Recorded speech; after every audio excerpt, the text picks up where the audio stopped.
ഇത് അല്ലു മോൾ, എൻ്റെ മോളാണ്. ഇവളെ 1-ാം വയസ്സിൽ കേൾവി നഷ്ടപ്പെട്ടു. അങ്ങനെ അവിടെ നിന്ന് സംസാരശേഷിയും നഷ്ടപ്പെട്ടു. അതിനുശേഷം മുംബൈയിലായിരുന്നു പപ്പയുടെ ഒപ്പം. അവൾക്ക് എല്ലാ സപ്പോർട്ടും കൊടുത്തിരുന്നു പപ്പ.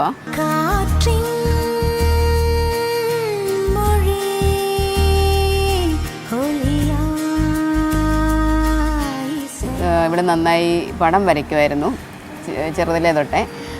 അങ്ങനെ അവിടെ നിന്നും പിന്നെ ഞങ്ങൾ ഡ്രോയിങ് പഠിക്കാൻ വിട്ടു. അങ്ങനെ അവൾ ഒരുപാട് സമ്മാനങ്ങൾ 450-ലധികം സമ്മാനങ്ങൾ വാങ്ങിയിട്ടുണ്ട്.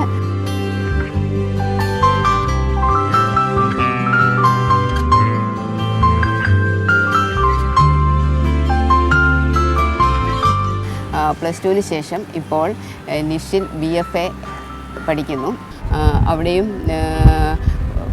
പഠനത്തിലും അതുപോലെ എക്സ്ട്രാ ആക്ടിവിറ്റീസ് എല്ലാം ചെയ്യുമായിരുന്നു.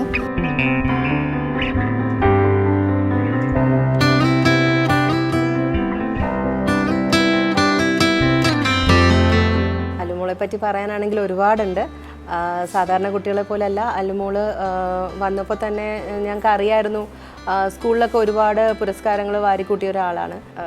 ഇപ്പോൾ തന്നെ യൂത്ത് ഫെസ്റ്റിവലിന്, കേരള യൂണിവേഴ്സിറ്റി യൂത്ത് ഫെസ്റ്റിവലിന് കൊലാഷിന് പങ്കെടുത്തിട്ടുണ്ടായിരുന്നു, നാടോടി നൃത്തത്തിന് പങ്കെടുത്തിട്ടുണ്ടായിരുന്നു.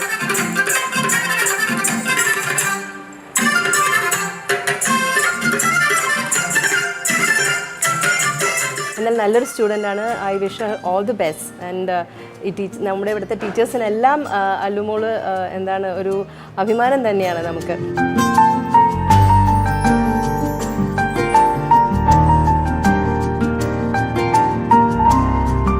വനിതകളെ പ്രൊമോട്ട് ചെയ്യുന്ന ഈ ഷോയിലേക്ക് കേൾവിയില്ലാത്ത ഒരു കുട്ടിയെന്ന നിലയിൽ അവൾക്ക് കിട്ടിയ ഈ അവസരം വളരെയധികം സന്തോഷപൂർവ്വം സ്വീകരിക്കുന്നു.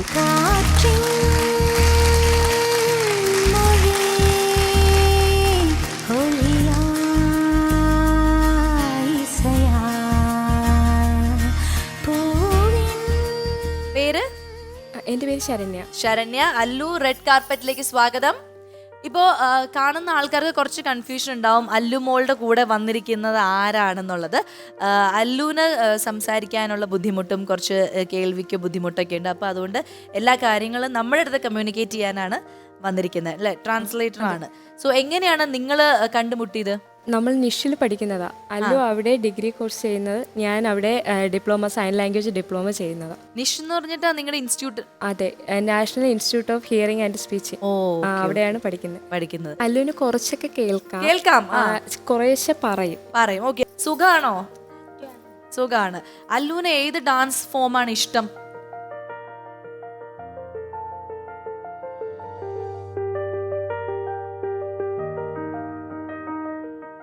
നോർമലായിട്ട് ട്രഡീഷണൽ ആയിട്ടുള്ള ഡാൻസ്. ഇന്നിപ്പോ ചെയ്യാൻ പോകുന്ന ഫോക്ക് ഡാൻസ് ആണ്, അല്ലേ? അല്ലുവിന് ഏതാണ് ഡാൻസ് കളിക്കുമ്പോഴാണോ കൂടുതൽ കംഫർട്ടബിൾ, അതെയോ ഡ്രോയിങ് ആണോ കൂടുതൽ? ഏറ്റവും ഫേവറേറ്റ് ഏത് ചെയ്യുമ്പോഴാ?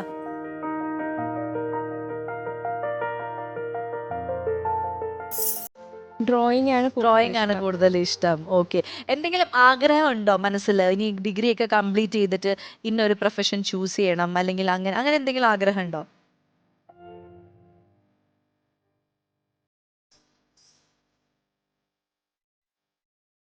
ഡ്രോയിങ്ങുമായിട്ട് ബന്ധപ്പെട്ട് കൂടുതൽ അമേരിക്കയിലൊക്കെ പോയി. അങ്ങനെ അല്ലേ? വാവ്.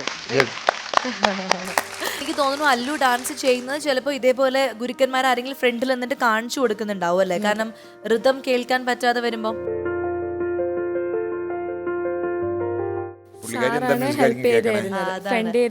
അപ്പൊ അല്ലുവിന് ആ സമയത്ത് ഒന്നും ബ്ലാങ്ക് ആയിരിക്കും, അല്ലേ? അദ്ദേഹത്തിന്റെ ഒരു കമന്റ് അനുസരിച്ചിട്ടാണ് ചെയ്യുന്നത്. നമുക്ക് എന്തായാലും അദ്ദേഹത്തോട് ചോദിക്കാം എങ്ങനെയാണ് ആ ഒരു ട്രെയിനിങ് സെക്ഷൻ എന്ന്. നമസ്കാരം, എല്ലാവർക്കും റെഡ് കാർപ്പറ്റിലേക്ക് സ്വാഗതം. അപ്പോൾ താങ്കളാണ് അല്ലുവിന്റെ മാഷ്, അല്ലേ? അപ്പോൾ മാഷ് എങ്ങനെയാണ്, അതായത് ട്രെയിൻ ചെയ്യിപ്പിക്കുന്ന എന്തെങ്കിലും പ്രത്യേക രീതി ഉണ്ടോ? ഞാനിപ്പം അല്ലുവിനെ പരിചയപ്പെട്ട് 2 മാസമായുള്ളൂ. അതിനുമുമ്പ് ചെറുപ്പത്തിൽ ഡാൻസ് പഠിച്ചിട്ടുണ്ട്.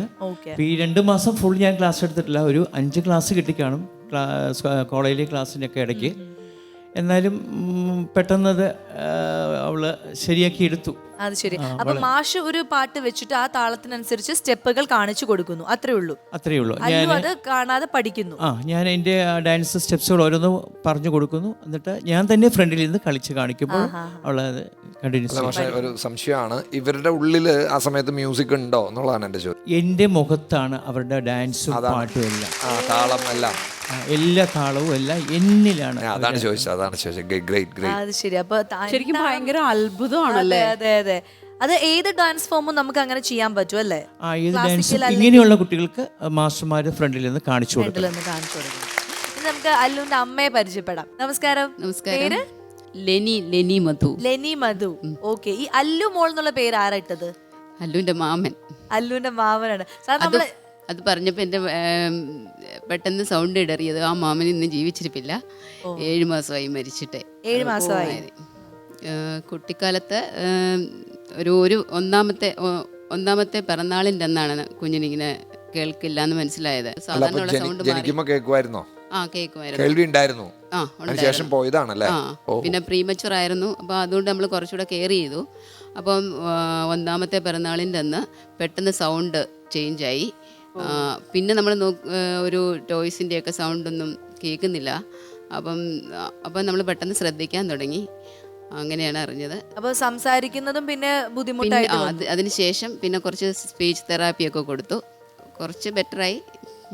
അപ്പൊ എങ്ങനെയാണ് ട്രീറ്റ്മെന്റുകൾ ചെയ്തു കഴിഞ്ഞാൽ നല്ല ചേഞ്ച് ഉണ്ടാവാൻ സാധ്യത ഉണ്ടോ? ഇല്ല, നമ്മൾ ട്രീറ്റ്മെന്റ് ചെയ്യാൻ നോക്കിയതായിരുന്നു. അതായത് കോക്ലിയയ്ക്കാണ് പ്രശ്നമേ.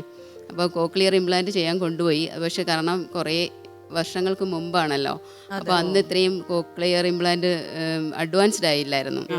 അപ്പം അപ്പോഴത്തേക്കും ഉള്ള കേൾവിയും കൂടെ ചിലപ്പോൾ നഷ്ടപ്പെടാമെന്ന് പറഞ്ഞപ്പോൾ അത് ചെയ്യാൻ ശരി. ഇപ്പൊ പഠിക്കാനൊക്കെ നല്ല മിടുക്കിയാണ്. കുഴപ്പമില്ല. അതിലിടയിൽ ആരോ ഇങ്ങനെ പറഞ്ഞു എന്തോ സിവിൽ സർവീസ് പോകണം എന്ന് ആഗ്രഹമുണ്ട്. അങ്ങനെ ആഗ്രഹം ഉണ്ടോ? അതെന്തുകൊണ്ട് ആ ഒരു ആഗ്രഹം വരാൻ കാരണം?